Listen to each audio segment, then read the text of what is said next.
नमस्कार मित्रों, मैं मुकेश रोशन शुक्ला, प्रवक्ता सामाजिक विज्ञान 2 डाइट झांसी से आपके समक्ष लेकर प्रस्तुत हूँ सूर्य, पृथ्वी एवं चंद्रमा प्रकरण। तो सूर्य, पृथ्वी एवं चंद्रमा के बारे में जानने से पूर्व आवश्यक है कि हम ये जान लें कि हमें अंतरिक्ष में दिखाई देने वाले सूर्य, पृथ्वी एवं ये चंद्रमा वास्तव में ब्रह्मांड के अंग हैं। तो अनेक आकाश गंगाओं, करोड़ों लाखों आकाश गंगाओं के समूह को हम ब्रह्मांड कहते हैं।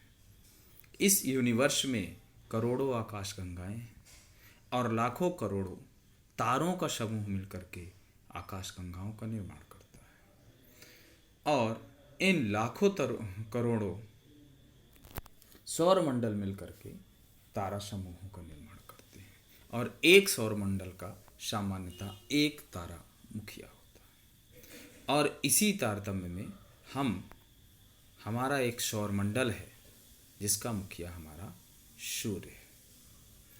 तो सौर मंडल किसे कहते हैं? सवाल ये उठता है कि सौर मंडल किसे कहते हैं।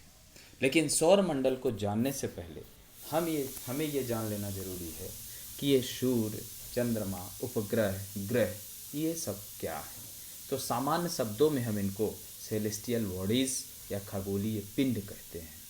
हमें रात या दिन के समय अंतरिक्ष में दिखाई देने वाले तारे, ग्रह, उपग्रह, क्षुद्र ग्रह, धूमकेतु इत्यादि जो भी हमें वस्तु अंतरिक्ष में दिखाई देती हैं, प्राकृतिक पिंड, इनको हम खगोलीय पिंड के नाम से जानते हैं। अब हम देखते हैं कि सौर मंडल क्या है। तो सामान्य सी परिभाषा है, यदि हम अपने सौर मंडल की परिभाषा लें तो the sun and the celestial body which revolve around it from the solar systems. It consists of large number of bodies such as planets, comets, asteroids or meteors. The gravitational attraction between sun and these objects keep them revolving round them. हमारे कहने का अर्थ ये है कि तारे, ग्रह, उपग्रह, क्षुद्र ग्रह, धूमकेतु इत्यादि जो सौर मंडल में एक निश्चित परिपथ पे घूमते रहते हैं, इन्हीं को हम सौर मंडल कहते हैं। यदि हम अपने सौर मंडल के बारे में देखें तो हमारे सौर मंडल में 8 ग्रह और ग्रहों के अनेक ग्रहों के उपग्रह और सूर्य मिलकर के सौर मंडल का निर्माण करते हैं। और सूर्य हमारे सौर मंडल का मुखिया है। और सूर्य क्या है? सूर्य चूंकि एक तारा है, तो तारे के बारे में हम सबसे पहले समझते हैं।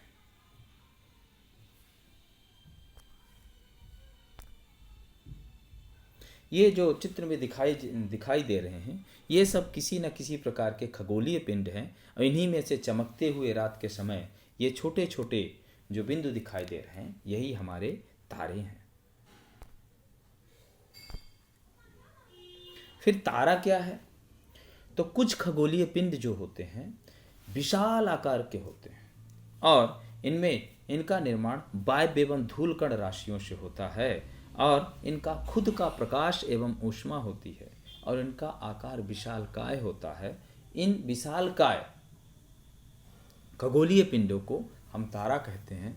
हमारा सूर्य भी एक तारा है जिनका चक्कर ग्रह, उपग्रह एवं अन्य छोटे खगोलीय पिंड लगाते हैं। सामान्यतः तारा किसी भी सौर मंडल का मुखिया होता है।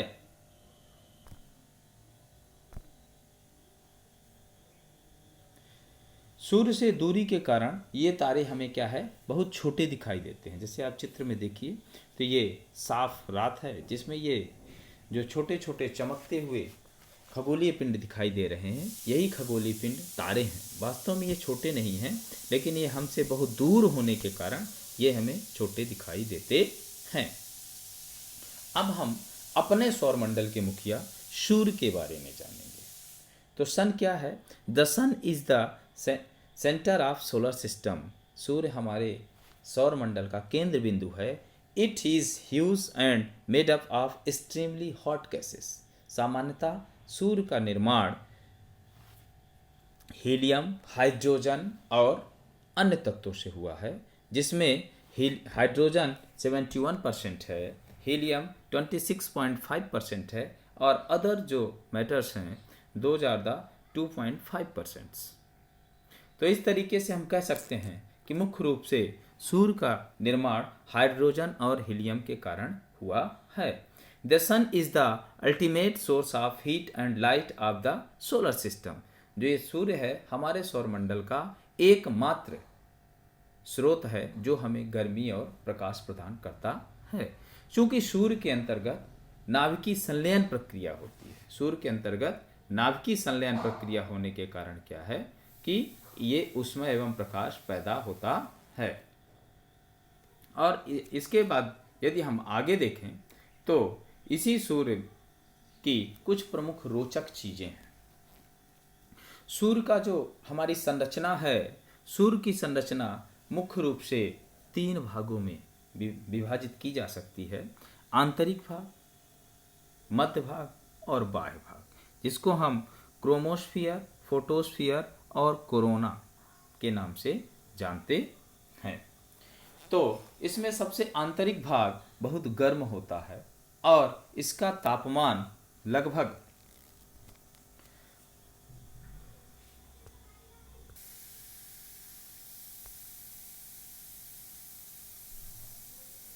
सूर्य के केंद्र का तापमान लगभग 15 से 20 मिलियन डिग्री सेल्सियस होता है, जबकि इसके सतह का तापमान 6000 डिग्री सेल्सियस के आसपास होता है। अब इसमें विभिन्न प्रकार की तूफानी फॉनहार्न रेखाओं के द्वारा जो दर्शाया गया सौर ज्वाला चलती हैं, जिनको हम कोरोना को पार करके अंतरिक्ष में चली जाती हैं, जिनको हम सौर ज्वाला के नाम से जानते हैं। और इसमें उत्तरी ध्रुव एवं दक्षिणी ध्रुव ये क्षेत्र होता है, जिसको अरोरा बोरियालिस और अरोरा ऑस्ट्रालिस के नाम से जाना जाता है। यदि हम सूर्य के बारे में कुछ संबंधित रोचक तथ्य देखें तो पृथ्वी से सूर्य की दूरी, औसतन दूरी 149.8 बिलियन है। पृथ्वी से सूर्य की औसतन दूरी 149.8 बिलियन है।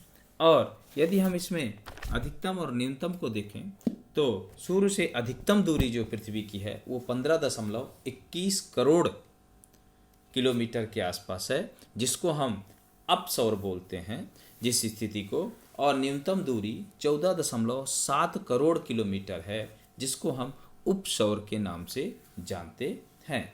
सूर्य का व्यास जो है 13 करोड़ 92 लाख किलोमीटर का है और सूर्य का आयतन पृथ्वी से 13 लाख गुना अधिक है। और इसके अलावा यदि हम देखें तो सूर्य जो है अपने अक्ष पर घूर्णन 25.38 दिन में भूमध्य रेखीय परिप्रेक्ष्य में करता है और 33 दिन में ध्रुवीय परिप्रेक्ष्य में करता है। सूर्य की इस समय अनुमानित उम्र जो है वो 5 बिलियन वर्ष है, और जबकि सूर्य की कुल जीवन अवधि 10 बिलियन वर्ष या 10 अरब वर्ष मानी जाती है।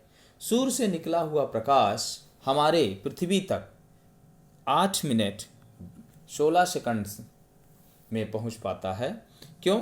क्योंकि प्रकाश की गति जो है तो लगभग 3 लाख किलोमीटर प्रति सेकंड के रफ्तार से होती है, और सूर्य हमसे दूर है तो उसको आने में 8 मिनट 16 सेकंड के लगभग प्रकाश समय ले लेता है। तो ये थे हमारे सूर्य के संबंध में कुछ जरूरी जानकारी। अब इसके बाद यदि हम देखें तो सूर्य की ये प्रमुख रोचक तत्व दिए गए हैं, जिसको आप देख सकते हैं। और फिर हम देखते हैं कि प्लैनेट सिस्टम, हमारा जो सौर मंडल है, तो सौर मंडल का मुखिया अभी हमने आपको बताया कि सूर्य है और इसमें 8 ग्रह हैं। जो there are 8 planets in our solar system in order of their distance from the suns. They are सर्वप्रथम स्टार है, सन है, फिर मरकरी है, फिर वीनस है, फिर है अर्थ, फिर मार्स है, जुपिटर है, सैटर्न है, यूरेनस है एंड नेपच्यून है। इसको याद करने का एक सामान्य सा फार्मूला है, my very educated mother just serve us nut. मेरी प्यारी माँ, मेरी प्यारी शिक्षित माँ जो हमें जस्ट सर्व अस नट, हमें नट प्रदान करती है। इस तरीके से हम देखते हैं कि ये प्लैनेट एक सिस्टमेटिक वे में हैं जिन्हें हम सोलर सिस्टम कहते हैं, और ये एलिप्टिकल पाथ में घूमते हैं ताकि एक दूसरे से टकराते नहीं हैं। Our next point is the earth in the solar system. सौर मंडल में पृथ्वी। अब पृथ्वी के बारे में हमें जानना इसलिए ज़रूरी है क्योंकि पृथ्वी ही हमारा एक ग्रह है और यही ग्रह ऐसा ग्रह है जहां हमारा जीवन संभव है। तो यदि हम पृथ्वी के बारे में देखें तो the earth is the third nearest planet to the sun. पृथ्वी जो है हमारी, इसको आंतरिक ग्रहों में गिना जाता है और बृहस्पति के बाद वाले ग्रहों को बाह्य ग्रहों में गिना जाता है। तो पृथ्वी एक आंतरिक ग्रह है और सूर्य से दूरी के अनुसार ये तीसरे नंबर पे है, जबकि अपने विशालकाय आकृति के आधार पर पांचवा बड़ा ग्रह के नाम से जाना जाता है। और the earth have a conditions favourable to support life are probably found only on the earth. हमारे जीवन को जो लाइफ सपोर्ट के लिए आवश्यक चीज़ें हैं, air, water and land, that is available on the अर्थ, ये सिर्फ हमारी पृथ्वी पर ही हैं। इसी कारण हम यहाँ निवास कर सकते हैं। It has water and air which are very essential for our survival. The air has life supporting gases like oxygen. Because of these reasons the earth is unique planet in our solar system, and because the atmosphere is here available and for the other space the earth is appear blue because its 2/3 surface of the covered by the water. It is therefore called a blue planet. चूँकि हमारी पृथ्वी का 71% भाग जल से भरा हुआ है और हमारे वायुमंडल में भी जल वाष्प है, तो अंतरिक्ष से देखने पे हमारी पृथ्वी नीली दिखाई देती है, जैसा कि आपको चित्र में दिखाई दे रहा है। फिर यदि हम देखें तो हमारी पृथ्वी पर वायुमंडल है जो पृथ्वी को चारों ओर से घेरे हुए है, और पृथ्वी पर वायुमंडल होने के कारण और एक निर्धारित दूरी होने के कारण सूर्य से हमारी पृथ्वी ना तो बहुत अधिक गर्म है और ना ही बहुत अधिक ठंडी है। फिर यदि हम देखें तो पृथ्वी से संबंधित हमारे बहुत सारे रोचक तथ्य हैं। इन रोचक तथ्यों के बारे में यदि हम देखते हैं तो हम पाते हैं कि हमारी पृथ्वी का जो धरातलीय क्षेत्रफल है वो 51 करोड़ 1,05,00,000 वर्ग किलोमीटर है। और इसी धरातलीय क्षेत्रफल में यदि हम देखें तो 14 करोड़ 79,51,000 वर्ग किलोमीटर पे हमारा स्थलीय भाग फैला हुआ है, और जलीय भाग 36 करोड़ 11,50,000 वर्ग किलोमीटर में फैला हुआ है। यदि पृथ्वी की भी हम अनुमानित आय देखें तो 4.6 अरब मानी जाएगी, क्योंकि पूरे सौर मंडल का निर्माण एक ही साथ माना गया, तो लगभग सूर्य, चंद्रमा और पृथ्वी सभी की औसत आयु बराबर है। और इस तरीके से यदि हम पृथ्वी का व्यास देखते हैं तो विषुवत रेखी पृथ्वी का व्यास 12,756 किलोमीटर है, जबकि ध्रुवीय व्यास कम है, चूँकि पृथ्वी ध्रुवों पर चपटी है और विषुवत रेखा पर उभरी हुई है, जैसा कि आपको इस फिगर में दिखाई दे रहा है। तो चंद्रमा पृथ्वी की ध्रुवीय व्यास 12,714 किलोमीटर है, जबकि विषुवत रेखी व्यास 12,756 किलोमीटर है। पृथ्वी का मात्र एक ही उपग्रह है और वो उपग्रह है चंद्रमा, और पृथ्वी अपने इस तारतम्य में दो काम करती है, घूर्णन एवं परिक्रमण। तो पृथ्वी घूर्णन का कार्य भी करती है और परिक्रमण का कार्य भी करती है। तो पृथ्वी जो है तो अपने अक्ष पर ही 23 घंटे 56 मिनट 4 सेकंड में एक पूरा चक्कर पश्चिम से पूर्व की ओर लगाती है। क्योंकि पृथ्वी पश्चिम से पूर्व की ओर घूमती है, इसीलिए हमें सूरज पूरब की ओर उगता हुआ दिखाई देता है। और इसके कारण ही, इसी घूर्णन प्रक्रिया के कारण ही दिन और रात होता है। दूसरी गति है जो बृहद वृत्तीय पथ में, इलिप्टिकल वे में पृथ्वी करती है, वो है सूर्य की परिक्रमा लगाना। सूर्य की परिक्रमा करने में पृथ्वी को 365 दिन 5 घंटे 48 मिनट और 46 सेकंड लगते हैं और सूर्य की एक पूरी परिक्रमा करती है। इसी कारण जो औसतन ये 6 घंटे एक्स्ट्रा हो जाता है 365 दिन से, तो यही 6 घंटे जोड़ करके आगे 4 वर्षों में यही 6 गुणे 4 बराबर 24 हो जाता है। 24 घंटे मतलब एक दिन हो जाता है। और यही एक दिन आगे बढ़ करके जब फरवरी माह में 28 के बदले 29 दिन हो जाते हैं, तो इसी वर्ष को हम लीप वर्ष कहते हैं, जिस वर्ष में हम 366 दिनों की गिनती करते हैं। पृथ्वी पर सूर्य का प्रकाश मात्र 8 मिनट 16 सेकंड में आ जाता है, जबकि चंद्रमा का प्रकाश 13 सेकंड में आ पाता है। अब पृथ्वी के बाद हम देखते हैं चंद्रमा।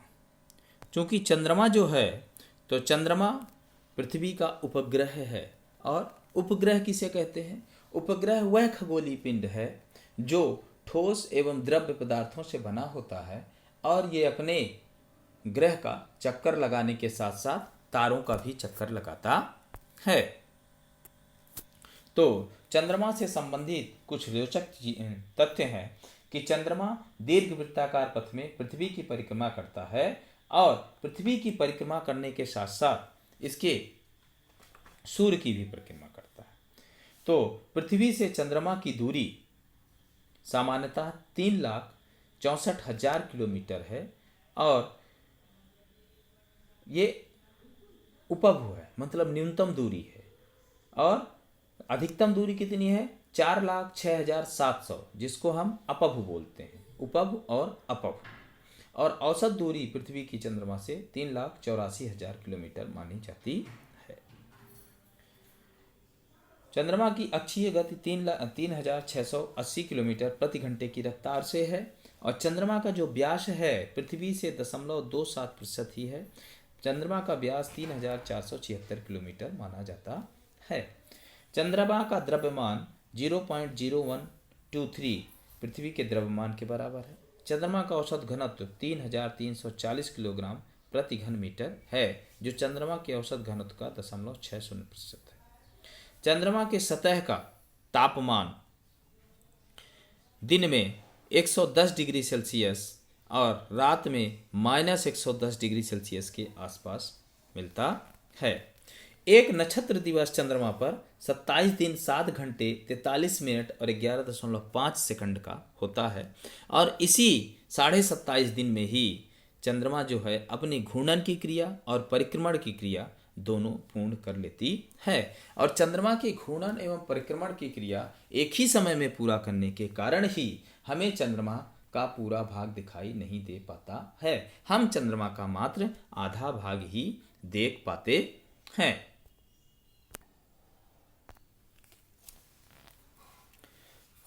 The moon, our earth has only one satellite, that is the moon.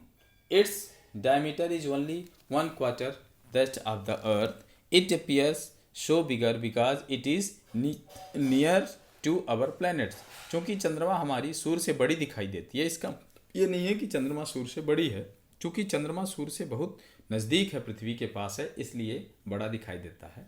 और चंद्रमा की औसत दूरी पृथ्वी से 3,84,000 किलोमीटर है और ये 27.5 दिन में अपने घूर्णन भी करती है।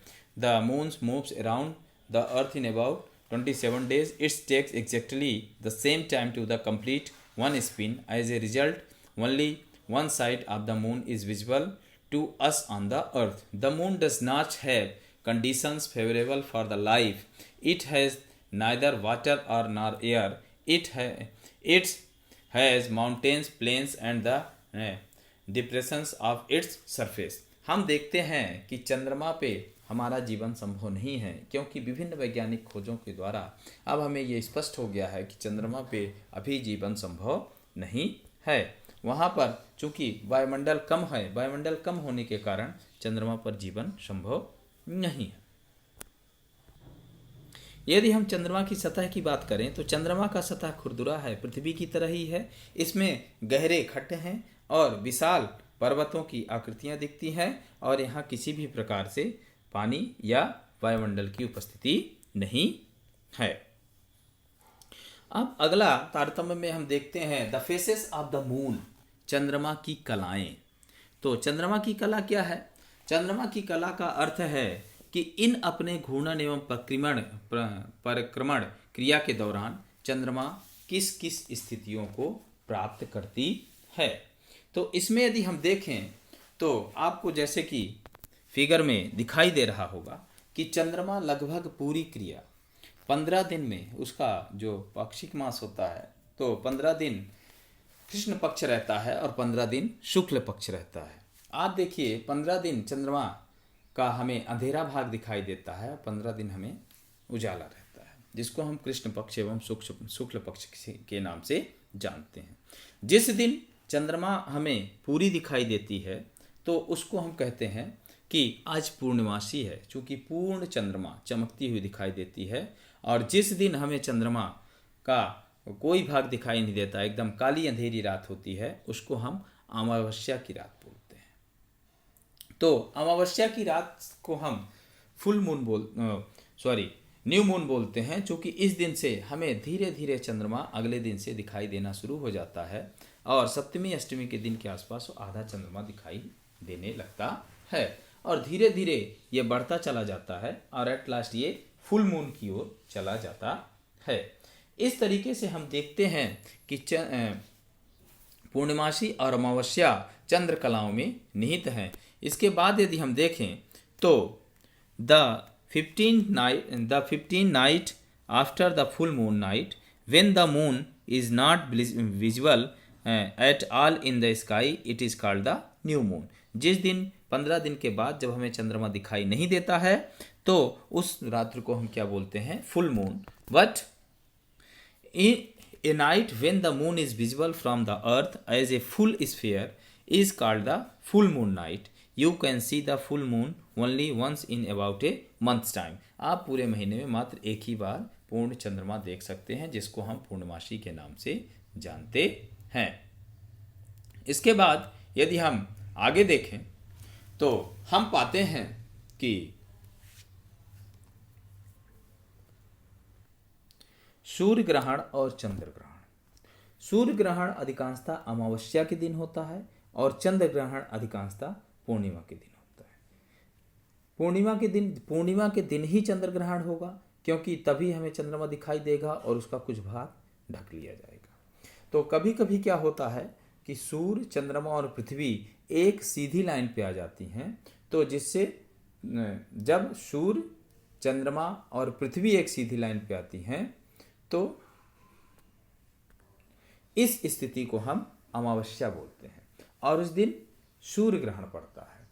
और जिस दिन सूर्य, पृथ्वी और चंद्रमा होती है तो पृथ्वी की छाया चंद्रमा पर पड़ती है, तो इस दिन, इस पूर्णिमा की स्थिति में चंद्र ग्रहण होता है। लेकिन ये हमेशा नहीं होता है। ऐसा ना होने का कारण यह है कि चंद्र ग्रहण सदैव पूर्णिमा को होता है और सूर्य ग्रहण सदैव अमावस्या को होता है, परंतु प्रत्येक पूर्णिमा और प्रत्येक अमावस्या को चंद्र ग्रहण एवं सूर्य ग्रहण नहीं होता है, क्योंकि पृथ्वी तथा चंद्रमा के तलों में 5 डिग्री परस्पर झुकाव पाया जाता है। अतः चंद्रमा और पृथ्वी के कक्ष तल में हमेशा एक नहीं हो पाते हैं, जिनकी कि इनकी सीधी प्रतिछाया चंद्रमा पर या पृथ्वी पर नहीं पड़ती है, जिस कारण कि प्रत्येक अमावस्या एवं पूर्णिमा को सूर्य ग्रहण एवं चंद्र ग्रहण नहीं होता है। एक कैलेंडर वर्ष में अधिकतम 7 ग्रहण हो सकते हैं, जिसमें से सूर्य ग्रहण एवं चंद्र ग्रहण को मिला लेते हैं तब ही 7 हो पाते हैं, तथा सूर्य ग्रहण की घटना वर्ष में कम से कम 2 बार या अधिकतम 5 बार ही हो सकती है और प्रत्येक सूर्य ग्रहण के दिन पूर्ण सूर्य ग्रहण होना आवश्यक नहीं है। इस प्रकार हम देखते हैं कि चंद्र कलाओं के कारण ही सूर्य ग्रहण एवं चंद्र ग्रहण होता है। सादर धन्यवाद।